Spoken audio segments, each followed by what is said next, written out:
Husker Nation, I'm joined by Nebraska Football Legend, Green Bay Packers Hall of Famer, Green Bay Packers all-time leading rusher, All-American, two-time national champ. He needs no introduction, but you have one anyways, Mr. Ahman Green. We have an honest and fun conversation talking about Emmett Johnson, TJ Lateef, Dana Holgorsen, trying to improve stopping the run. He knows about running all over people. What are his thoughts on Nebraska trying to improve the run defense just a smidge? Let's have some fun.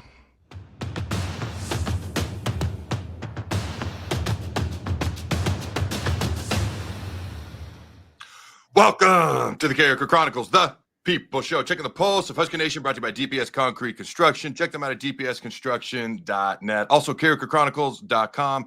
Ladies and gentlemen, it's where all your Husker sports hopes and dreams will come true. It's just science. All right, if you're like me and you're looking forward to hearing what Nebraska football legend Ahman Green has to say, then smash the like button. And if you haven't done so yet and you're so inclined, make sure you subscribe and or ring that notification bell. It helps us out. All right, time to bring on our special guest of today, Mr. Ahman Green. How you doing, my friend? Man, I'm good, Adam. How you doing? Dude, life is good. Nebraska's up to 7 wins. We got a bye week, getting ready for Penn State, getting ready for Iowa. Talk about a position you might just know a little bit about, and that's the running back position. So Emmett Johnson, the only FBS player this year to have 100 rushing yards, 100 receiving yards in the same game. He's actually the only Nebraska running back in school history to do that as well. What makes him such a good, versatile, and a rare term nowadays, three-down back, in your opinion? Because he could do all that. I mean, you got to be a back to be able to be out on the field a lot. Because you get your stamina up for 4 quarters throughout the season, and you getting in. So getting in the fourth quarter is not an issue of endurance or strength, speed, and just the focus of the game. Because when you can play for 4 quarters at a high level, trust me, defenders don't like that. They want us to get tired as running backs. You're a D lineman, and when you had to play, I can see during your time at Nebraska, but I know NFL wise, once you got to Washington, if you played against a good back, and that back was one of them backs that did not seem like they got tired, did not seem they could get hit and bounce right back up. Those are the backs you're like, oh my God. Okay, we got to keep hitting this guy. We got to slow him down. And when he's doing what he's doing, so when Emmett's doing that, he is not just physically beating him up, he's mentally beating him up. And so to see that happen on the road and for that team offensively and for Lateef too, that was all just a confidence builder. And that's why I say it, coach, it's coach speak, where you say you stack one win on top of another win. This is that win.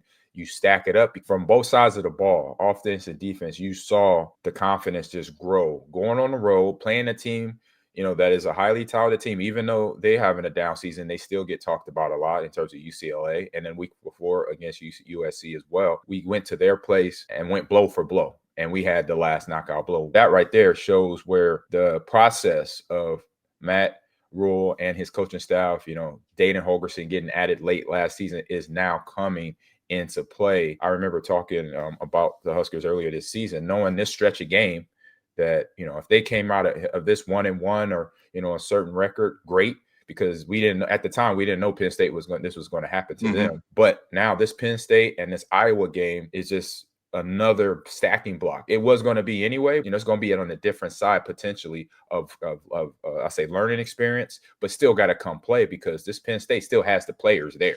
Just because the coaching staff is not there or a coach is not there, don't mean the players are not going to come out and play and put up a game for them. So they got to be ready here in a couple of weeks. So it's interesting. In our 7 wins this year, in 6 of those wins, Emmett's rushed the ball at least 20 times. All right, we've only lost 1 time all year when he's rushed the ball for at least 20 times. In the past 2 games, he's touched it, including receptions, 30 or more times. So he's the number 2 leading rusher in America right now. He's only 50 yards behind Cam Cook of Jacksonville State. So Emmett right now has 1,130 total rushing yards. Now, the offensive line's had a bit of an up and down season, but they seem to be improving as of late. What makes him, when it comes to just straight running the ball, and Matt Rhule said it's like he never gets tired, by the way, to your point, but what makes him so good at running with the ball, finding holes where sometimes they do or don't exist? And does his running style remind you of anybody else you've seen or played with? I'll say running style remind me. I'll say I go back in Husker annals of running backs, and just wearing the number, he has 21. Takes me to the guy a couple years before me, Derek Brooks. Not built the same, but same height. They were probably the same height. Derek Brooks was a little bit more stockier.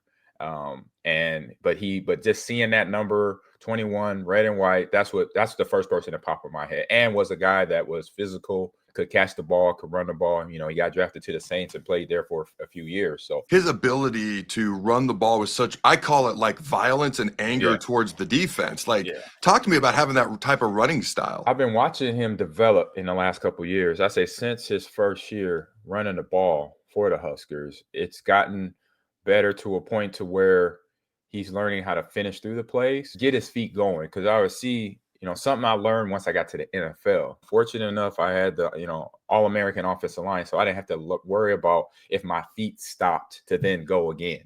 Because I had nothing. Once my feet started going, I was downhill because it was a hole there. Here in Lincoln, Nebraska for 3 years of my college career, right? So, but then in the NFL, I learned that D linemen would penetrate. You knew this because this was something that you did once you got to watch the NBA. I say you did this in Lincoln. You knew that a good running back, you got to penetrate to slow his feet down. And so that was happening to Emmett. And then now he knows how to get his feet going again. That penetration comes in. His feet would stop, and then boom, he was stuck in the backfield. Now his feet stopped, and then he learns how to get them going again. And then that is that second effort, third effort, where that starts to wear on that defense again. And then the mental part checks in, because now he's a guy that if you don't tackle him with one guy, you're not going to tackle him with one guy. That's starting to be a problem. When you could be that back where one guy comes in, they know, the defense knows, defensive coordinators knows, saying, hey, we need hats to the ball. We need multiple hats to the ball. This is why.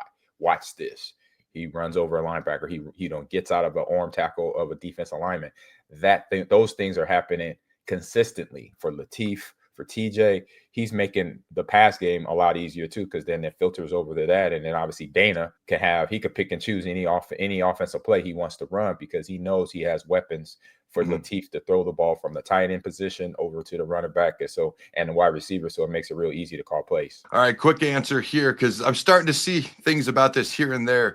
Should he not only be an All-American candidate, but possibly a Heisman candidate? I think it's a little too early for the Heisman talk, but I would say a dark horse in the end. But All-American, and I'd say conference-wise, Big Ten, first team, second team, yes. That he has matured. I remember his first year I was on campus there, was able to talk to him and talk to the team and the running back crew a couple of times, and just to see, for me as a coach, as a running back, former running back, to see his development and to see where he's at now, I'm super happy for him. And now I want to give a shout out to our sponsors, DPS Concrete Construction, our longtime partners, because they do phenomenal work. Nobody is better when it comes to concrete work and retaining wall expertise. Check them out at dpsconstruction.net. If you need concrete work, retaining wall work done, and the like, go to dpsconstruction.net. Also, if this is the type of work you do and you're looking for a good employer and a good job, Jason Armstrong is the guy you want to work for. Again, check them out at dpsconstruction.net. I also want to give a shout out to our sponsors and good partners, Husker Auto Group. Check them out at huskerautogroup.com. They have new GMC Sierras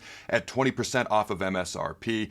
2025 Chevy Silverados, 20% off as well. New 2025 Escalades in stock with $5,000 off of MSRP. Call Husker Auto Group for details. That number is 402-479-7500 or visit huskerautogroup.com. All trades accepted. Financing available with APR financing as low as 0%. 2025 models going fast. All new 2026 models are arriving daily. All right, talk to me. TJ Lateef's first start. I mean, he completed, 87% of his passes. Awesome. Very efficient. We had big explosive plays. Now, a lot of that was yak yards after catch, yards after contact. Yeah. But it all kind of went hand in hand with keeping the defense off balance, because you had the threat of the read option, the RPO game. But what were your thoughts on TJ Lateef's first start? I told people watching the game, even my wife was like, oh, this is his first game. I'm like, no, it's not. I said, he's been backing up. He's been coming in, sometimes rotating with Dylan. So when Dylan needs a break or the score, they got a big score on the team, he's been getting his reps. And then that right there brought me back to my days, because I remember when I got in the game as a starter, I think it was Missouri, probably the sixth game of my freshman year and sixth game of my college career. I had played in all the games up to that game.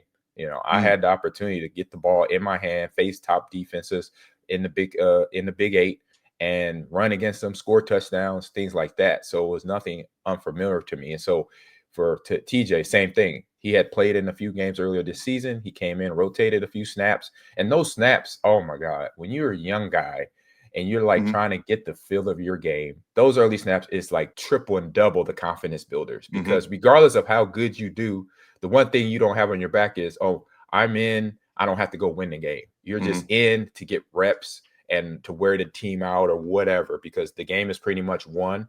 Unfortunately, that's the part you're not going in there to win the game. So he had the confidence builder games to do that. And now he comes in and he has an elder running back doing his thing to kind of give him a comfort support there, along with the tight ends, along with the receivers catching the ball and doing very well. So that combination of all that is where you saw a good athlete then having the support system around him. The running game was there, the pass game was there, the offensive line was doing their job just enough to keep it where he can then have time to read progressions, but then also get out the pocket, because he got, as we know, that's one reason he's in there. He could use his legs and his arm. It was a prime setup, because between Emmett having a hell of a day, that coincided with him going out there and be able to play the ball. That assisted his gameplay and made it a lot better. Now, we ran the ball 72% of the time. Okay. He was 10 of 10. No, he had more touchdown passes, 3, than he did incompletions in the game 2.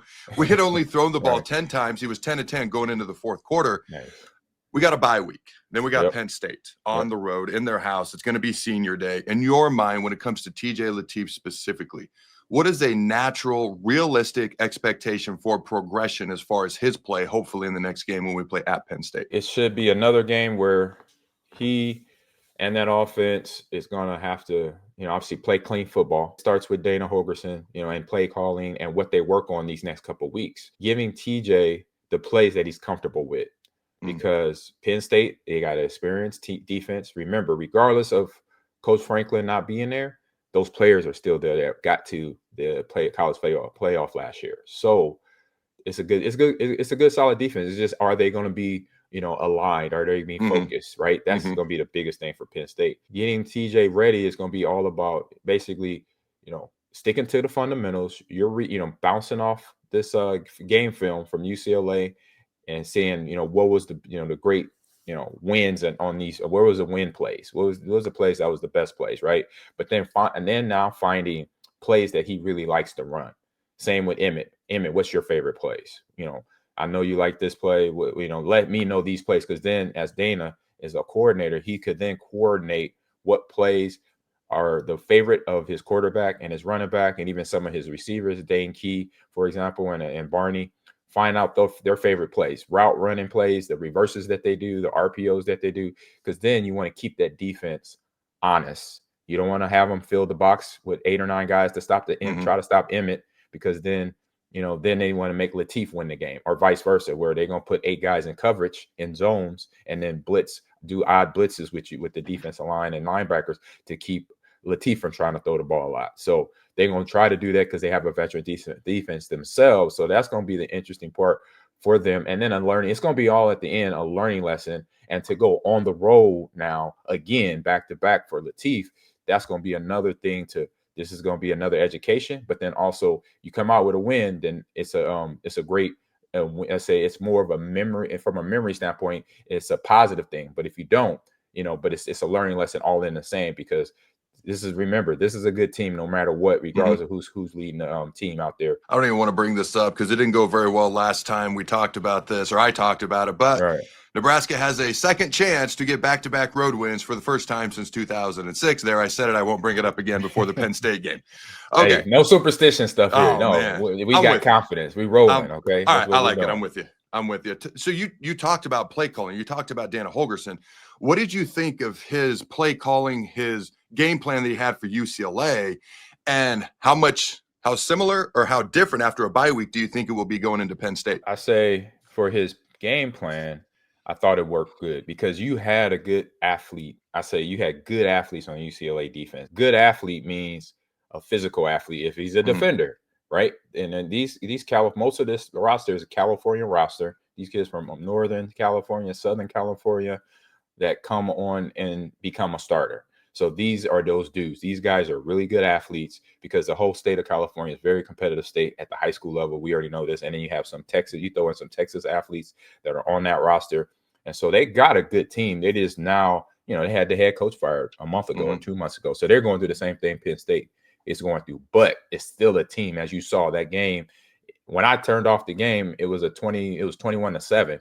And I knew in the back of my head, I said, I know I'm gonna probably wake up in the morning and it's gonna be a touchdown win or a 3-point win. And it's sure enough, it was 28-21. So what made you think that? Not to cut you off, but we were up 28-7. And I was like, we better win. 28-7, right. Yeah. We better win by more than a touchdown. And then it was a win, but we won by 7. What made you feel that way? Because I don't think you were alone in that, man. No. It made me feel like not because of what we did or didn't do, not Nebraska, because I know California athletes. Like I said, a lot of this UCLA, or USC rosters are California kids and Texas kids. It's competitive down there, right? In the southern states, from Southern California all the way to Miami, Florida, Miami, South Beach, you got this athletes that can grow in the sun. They outside every day. Then they get to compete every day against other highly touted athletes since they're 6-7 years old, all the way up until they're 18, 19. So that is a secret sauce a lot of people forget about. I say we're going to win this game, but UCLA is going to make a nice little push at the end because of just knowing they got athletes on that squad that are from competitive neighborhoods and communities where they grew up. So they're just not going to just give up the game. They may, have a mistake here, which our defense created interceptions for Nico. They made it tough for him to try to throw that ball and run the ball too, but good coaching showed up at the end because we were able to hold the ball, get the ball to the person now had the hot hand, which is Emmett Johnson and Lateef, and keep the ball and keep the movement going. And then that's where we was able to win the game. Exactly. So looking ahead to Penn State, talking about the game plan, talking about the play calling, dude, that was my favorite game that Dana Holgorsen's called all year. It reminded me of a typical Dana Holgorsen type game plan and play calling throughout a game. Yeah. What do you think we'll see up at Penn State? I think we're going to see one as a coordinator on both sides, right? I say an offensive coordinator, you have your first scripted plays, 10 to 15 plays, and you're going to poke at the defense. You're going to poke at them and see, okay, what's working? Okay, is the run game working? So it's going to be some Emmett. It's going to be Lateef, passing and running and RPO action, and then testing out. And then after the first drive, so if it's first drive, first quarter, that second drive in his first quarter is then now, okay, we have 2 or 3 plays that we know we could pick up 5 to 6 yards. We have a run play that Emmett busted out here, and then we have this RPO or screen play. And the screenplay is something that I think Dana saw, and I think I saw too, that you want to go to it, but you don't want to overuse it because you saw some of the UCLA defensive linemen adjusting to it fast. Like they had a play where I remember, I think it was to it was either to Barney or Hunter, and Hunter got lit up by one of the linemen because he read it so fast. And so I'm like, okay, you want to work that in, but I say about a screen a quarter, especially against a good defense, because it gets easy to read the old lineman pulling out to get to the screen path to help the running back or the receiver get going. So got the screen game a little bit, but don't be, I say to choose those a whole lot. Get the run game, the play action game going, because then we'll see where this defense is at, because they got guys in there. They got linebacker crew that's good, defensive back crew that's really good. And so testing those areas is going to be the main area in that first quarter to see, in that first quarter or that first drive that they get to see how the rest of the game is going to go. I also want to give a shout out to 6 to 6 Auto Service in Lincoln. Nobody does it better, ladies and gentlemen. Check them out at 6to6autoservice.com. They are located at 2405 P Street in Lincoln, locally owned for 2 decades, 20 years, ladies and gentlemen. If and when you go in, ask for Dean Phelps. He's the owner. He's a good dude. Or Eric or Jeff, and tell them that Adam sent you. They do great work at a reasonable price. As you know, we now have kids who are driving, and it's where my family, my wife and I and my kids take all of our vehicles to be taken care of. Everything from oil changes to engine replacements. They offer shuttle rides, loaner vehicles, financial aid as well if needed. Again, that's 6 to 6 Auto Service in Lincoln. Check them out at 6to6autoservice.com. I want to give a shout out to another sponsor of ours and a longtime partner for a good reason, because they're really, really, really good at what they do. Allen Capital Group. Ladies and gentlemen, if you're searching for a financial planner who is rooted in Nebraska values, Allen Capital Group is a homegrown Nebraska business with offices in Grand Island, Ogallala, Scottsbluff, and Omaha. They will work to understand what is meaningful to your financial needs, wants, and wishes, and they have personally helped me and my family navigate our finances for years, actually over a decade. They know what they're doing, and they genuinely care and do what is best and prioritize their clients. Check out their website at allencapgroup.com. That's ALLENCAP group.com for more information. Allen Capital Group has next level solutions for next level needs. It's interesting because on that screenplay to Emmett Johnson, if you go back and watch it, it's actually almost a fake screen to Isaiah Hunter to the left, which we've ran twice for big time touchdowns. Other teams have repped that 1,000 times in practice. So we tried it once in the game. It didn't work. It was a fake screen to Isaiah, then Emmett out the backfield. And that's when you saw the lineman deep downfield, like 30, 40, 50 yards downfield, blocking up the left side. It was a great fake screen to Isaiah and then a screen to Emmett. Defensive lineman defenders, you want a tip? Follow the center. Wherever the center goes, that's where the screenplay is going. I'm just telling you. All right, 100%. Let's flip to the other side because I think most fans feel optimistic about our offense, excited. Can we maintain consistency is what we're curious about. But, man, you got to feel decent about it. Special teams, great. Pass defense, great. We're at least more disciplined than we've been. 0 turnovers, knock on wood here, in the last couple of games, or at least versus UCLA. 0 penalties until the fourth quarter and still only had 2 versus the Bruins. The run defense makes some of us a little bit concerned. All right. No team is perfect. We got to get better up there. What are your thoughts on how Nebraska could potentially stop the run a little bit better from a guy who used to terrorize defenses running the ball? Yeah. You gotta be patient. You gotta let the offense aside, that you're playing against. So Penn State's offense, because you saw, I think last week where their game went down to the wire, to Indiana, even though they end up losing, they still had a run game and they mixed in their pass and they have a really good running back. And so to make sure they don't get in rhythm, again, you got to find out the defensive fronts and I say the only time you take risk is when you have the lead. So until that lead is determined, if we get the lead early in that game, then you could say, okay, now let's start mixing up defenses. Let's start mixing up and disguising the coverages and putting pressure. Because once you start doing that, then he's a quarterback that's still learning the process of when he comes out the center, if he's under center, if he's in shotgun, reading the progression and how to come back to that first receiver, once he hits his fourth receiver, if it is even the fourth option, to get that ball out fast and to be accurate. And so that's where you want to then eventually, like I said, you poke and prod with the first series. You put a blitz here, you throw it at them, you make man coverage, inside leverage, or cover 3, whatever. You make it look similar but different, and just see how their offense, their players react, especially the quarterback. And then the run game too, just hats to the ball. That is probably the easiest part of a defense to schedule or to plan out, is just get hats to the ball, and then the first guy wrap up, second guy going for the ball.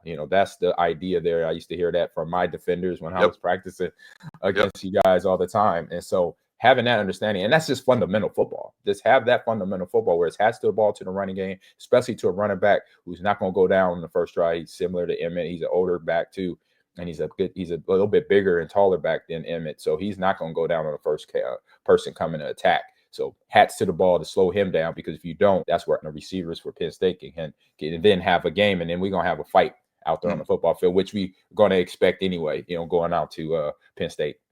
So to your point, it's hard to tackle a guy like Ahman Green. Okay, Nick Singleton, Katron Allen from Penn State, one-on-one. It's a lot easier when it's 5, 6, 7, 8, 9 on one, hats to the ball, to your point. I do believe Drew Allar's out for the season. I know he got hurt earlier this year. I haven't quite followed up a ton on Penn State yet. I will learn more as I do my preview and prediction for Penn State next week. Hey, man, I appreciate you taking the time. I got some quick questions for the fans at home. These questions are brought to you by Husker Auto Group. Check them out at HuskerAutoGroup.com. You can also follow me on the social medias. You're on X. Where else are you at, Ahman? I'm on Instagram, Ahman Green 30, and on TikTok, Ahman Green's Gamers Lounge, my gaming podcast. All right, give his podcast a follow. Give him a follow on the socials. I'm on X, TikTok, and Facebook. Here are my questions for you fine folks at home. Number 1, you can elaborate or just say yes or no, whatever you prefer. Number 1, should Emmett Johnson be a Heisman candidate? Number 2, is this what you thought Matt Rhule's year 3 version of Nebraska football would look like up to this point? And number 3, all right, is the run defense the biggest key going forward to beating Penn State and or Iowa? Until next time, go Big Red Nose. Remember to throw the bow.